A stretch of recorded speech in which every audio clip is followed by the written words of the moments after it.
Hi, I'm Pastor Bill with your Maple Minute for this Thursday, September the 24th, 2020. You know, we've been on this issue of obey God, not our feelings, and last time we talked about the misconceptions about our feelings. This time I want to talk more about obedience. Do you know, I think there's two aspects of obedience that you probably know, but I want to state clearly to make sure no one's caught unaware on this one. First of all, I would say when we talk about obedience to God that is, obedience to God demands courage. It's the courage to say no to self, no to our feelings, no to our appetites. And that's hard sometimes because our appetites really drive us. If you don't believe me, just see how your appetite drives you when you get extremely hungry. It's our courage to say no even to the lusts that drive us. And that's one of the problems today. So many things are driven by lust. And it's not just the courage to say no, let me tell you that. It's also the courage to say yes. Yes to the cross.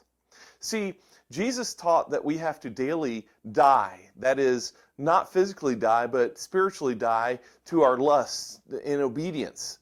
Our passions have to be subordinate to the cross of Jesus Christ. That's why he said that if a person wants to be his follower, they have to take up their cross daily. And that is something that we often don't like. It's an obedience that demands courage. See, there will be no Christ-likeness without cross-carrying and surrendering to the gospel of Jesus Christ. And that's the truth, and that's why it's sometimes so hard to practice in your Christian life. But that's what living this intentional life is really all about. Obedience to God also demands not just courage, but faithfulness. That is, an enduring devotion to Him. Your relationship with Him, your calling to serve Him, that is something that has got to be faithful. See, by walking with God moment by moment, living in the light of what you know to be right, and doing things that please Him and not ourselves, your life will matter, and it'll become that life you always wanted. See, each act of obedience moves us closer in the direction of holiness towards God, and that's just the truth. Because when we move in obedience to God, we're moving to be like God, and that's the goal. In fact, that's what Paul told us over in Romans chapter 8, that the goal for every believer is to be conformed to the image of Jesus Christ, to be just like Jesus. Chuck Colson said years ago in some of his statements, if I can get it to move, he said, loving God, really loving Him, means living out His commands no matter what the cost. That's a great description of what we're trying to get across. See, this long-term obedience, a lifestyle obedience, if you will, is what God desires of us. It's what what Eugene Peterson wrote years ago when he said, long obedience in the same direction.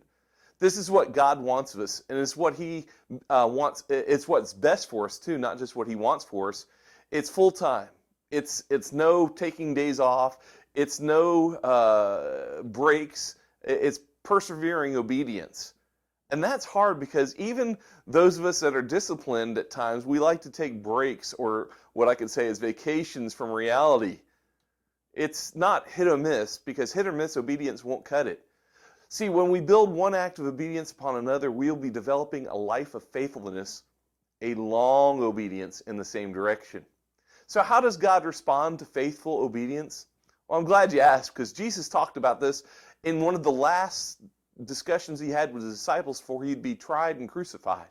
Over in John chapter 14, verse 21, Jesus tells, and we know this chapter because of the beginning of it, but we know, and Jesus gives so much hope here, but He says this, as He's telling him, and by the way, He's told them His new command is to love one another, but He tells them this, whoever has my commands and keeps them is the one who loves me. The one who loves me will be loved by my Father, and I too will love them and show myself to them. Do you want to know God more? Do you want to experience Him more?